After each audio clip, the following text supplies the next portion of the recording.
Your Majesties, my wife and I are so delighted to be able to welcome you to Buckingham Palace this evening. E koko ni o keiri nasai. Welcome back to Britain. Your Majesties, ours is a partnership with deep roots. For over 400 years, our nations have inspired each other, learning from each other's experience and enriching our industries, cuisines and cultures with elements borrowed and shared. Even our hobbies have shared roots, for it was English climbers like Walter Weston in the late 19th century, enraptured by the Japanese landscapes they encountered, who helped to introduce recreational mountain climbing in Japan. This is a passion which so many British and Japanese now have in common, not least at an individual level, Your Majesty and myself. At the core of our partnership is a close friendship, one based on a mutual understanding of the importance of international rules and global institutions, forged from the lessons of history, including its darkest years.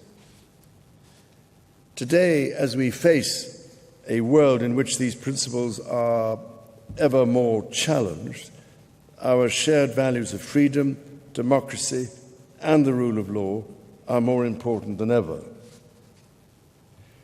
Our partnership is also one that continues to grow and flourish, to put out new shoots and branches. We share a bond which sets us apart from so many others, being both island nations whose advancement has relied particularly on our ability to adapt and to create new solutions for society through the power of collaboration and innovation.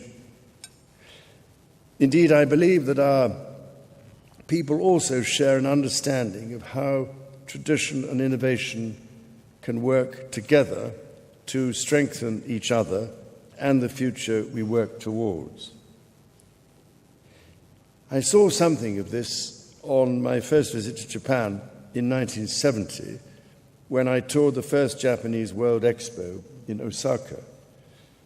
As a 21-year-old, the innovations I saw left me with a lasting impression of the power of blending the traditions of Eastern and Western civilizations, together with progress in science and technology for the benefit of all. My 4 further visits to Japan since then, and my engagements with your people and companies over the years, lead me to believe that the impressive links forged between our economies and our businesses have built on those same ideals. Over the last 50 years, Japanese investors have made an enormous contribution to the economy of the United Kingdom. Our country has provided a home where I am proud to say these businesses have thrived, while growing numbers of British businesses have been welcomed into Japan. Our talented scientists are also working together on research and technology to help address some of the most pressing challenges that face our planet. The seriousness and urgency of the climate and nature crises we face cannot be overstated. Our generation owes it to those who follow to face it with vigor, determination, and creativity. Against the history of deep traditional respect for nature in both of our cultures, the private sector has a key role to play. This is why I'm so pleased that both British and Japanese companies are at the forefront of creating practical, bankable initiatives, and British and Japanese researchers who are working on understanding and protecting the Earth continue to be honoured through the Blue Planet Prize and the Japan Prize. In addition, I know that our two countries are collaborating ever more closely to provide for our shared security. Our armed forces are exercising and sharing expertise at great levels, as befits two powers with an enduring commitment to global peace and security. From energy and the environment to supply chains and semiconductors, from cybersecurity and sustainable food supplies to defense industrial collaboration, our governments are working together to provide a stable world for future generations. Supporting all these shared endeavours are the enduring ties between our people that transcend geography. And that does not just mean how much we enjoy tea and talking about the weather. Your Majesties, I had the enormous privilege of addressing the Diet nearly 40 years ago. During that address, I expressed my deep hope that our countries would exchange more of our cultures and, by doing so, enrich our creativity. I cannot tell you how encouraged I have been to see the remarkable array of cultural exchange and co-production between our countries grow ever stronger. Just today, 130 members of the Royal Opera House were on stage in Japan at the Kanagawa Kenmin Hall, led by Sir Antonio Pappano. And as Studio Ghibli's anime continue to delight audiences worldwide with Hayao Miyazaki's wonderful The Boy and the Heron, scooping an Oscar earlier this year, the House is full at the London Coliseum this evening for a stage production of Spirited Away. Equally, it has been a pleasure to learn of the British stories behind certain Japanese cultural icons. Perhaps you would allow me to note one particular individual who turns 50 this year. Raised in a London suburb with her twin sister, a self-made entrepreneur worth billions of dollars, and a UNICEF Children's Ambassador on top of all that. So I can only wish a very happy birthday to Hello Kitty. Ever greater numbers of our young people are living, working and studying in world-class institutions in each other's countries. We are honoured that so many members of the imperial family, including Your Majesties, have chosen to study at British universities.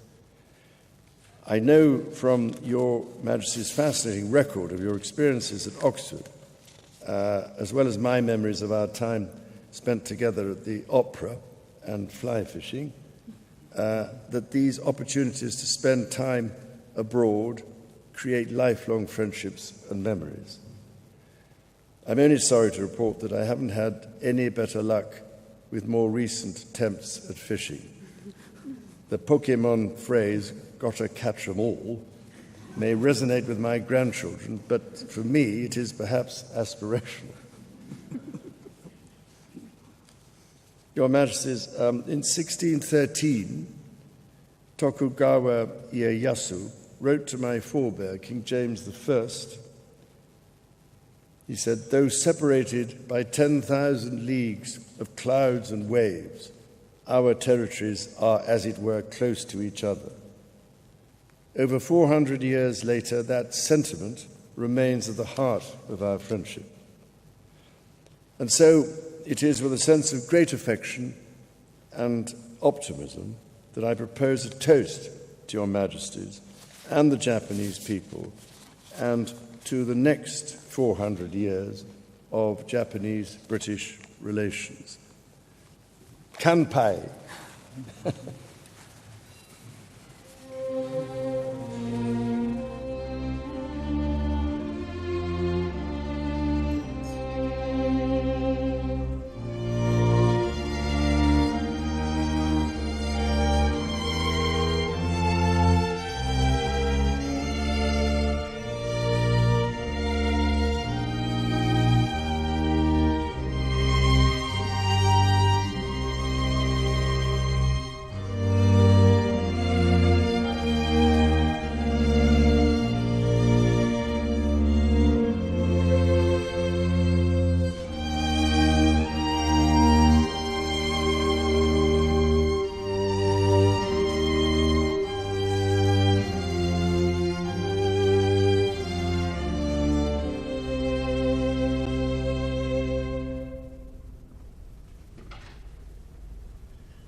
Your Majesties, thank you, Your Majesty, for your warm words of welcome.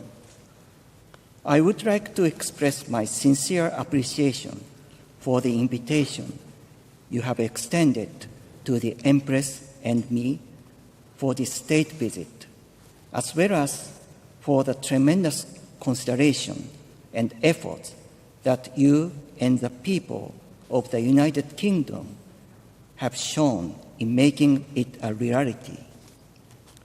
In fact, the original invitation was issued 5 years ago by Her late Majesty Queen Elizabeth II, whom I greatly admired.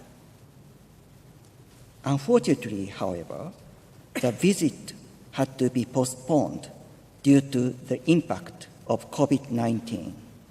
It is truly our utmost pleasure that it is finally taking place now.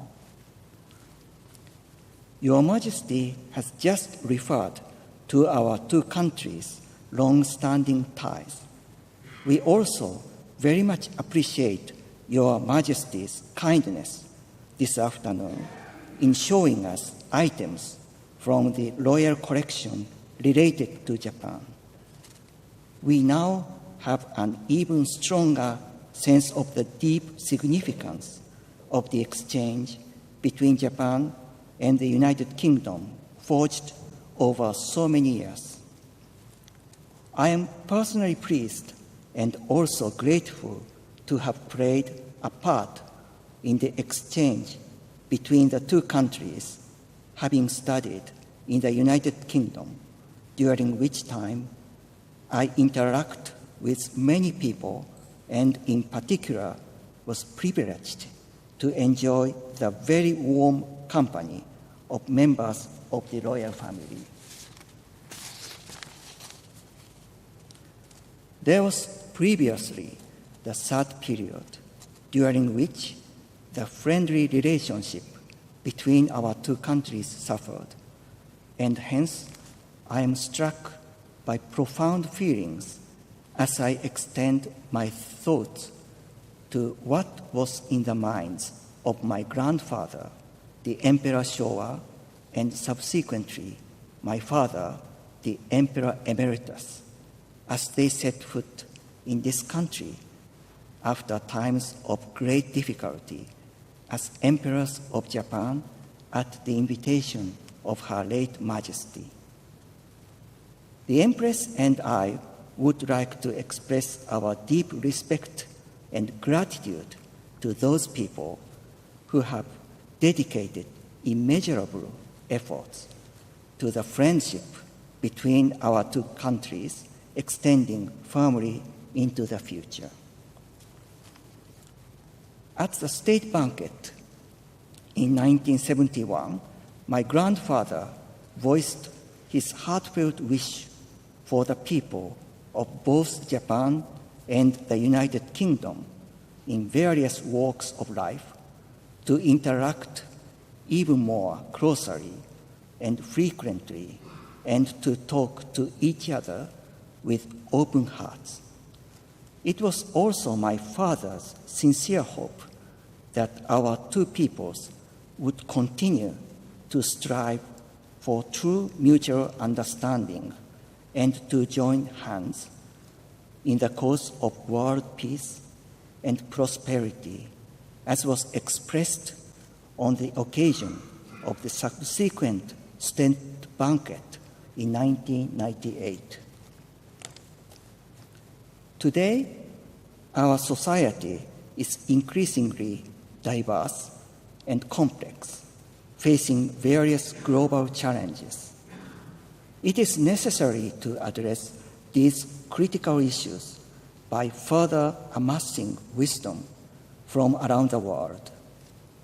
Against this backdrop, I am extremely pleased that, in line with the fruitful dialogue between the people of our two countries conducted over the years, with an open heart and with a quest for true mutual understanding, we have seen and will continue to see a myriad of areas whereby Japan and the UK lead the world in collaboration and cooperation.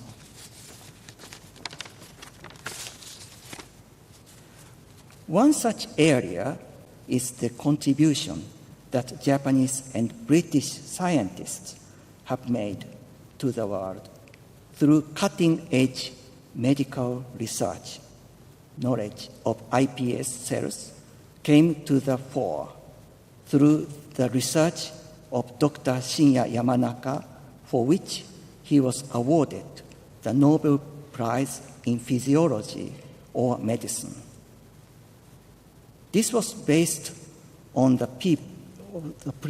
preceding research by Sir John Bertrand Gurdon, who was the joint winner of the Nobel Prize and has led to significant innovations in regenerative medicine. At the Francis Crick Institute, which I will be visiting tomorrow, many people, including young researchers from our two countries, are working together and taking on momentous new challenges in the areas of cancer research and countering influenza. Meanwhile, I made a personal visit yesterday to the Thames Barrier, built in the aftermath of the 1953 North Sea flood. The development of the capacity to predict storm surges in the UK owes a great deal to the role played by a Japanese scientist, Dr. Shizuo Ishiguro, the father of Sir Kazuo Ishiguro, the British novelist of Japanese extraction and winner of the Nobel Prize for Literature. Dr. Ishiguro was invited to join a UK research institute where he developed a practical model for the accurate and timely quantitative prediction of storm surges in the North Sea. According to Sir Kazuo, the analog computing system that Dr. Ishiguro developed based on his research looked like a TARDIS, a time machine from the BBC drama Doctor Who.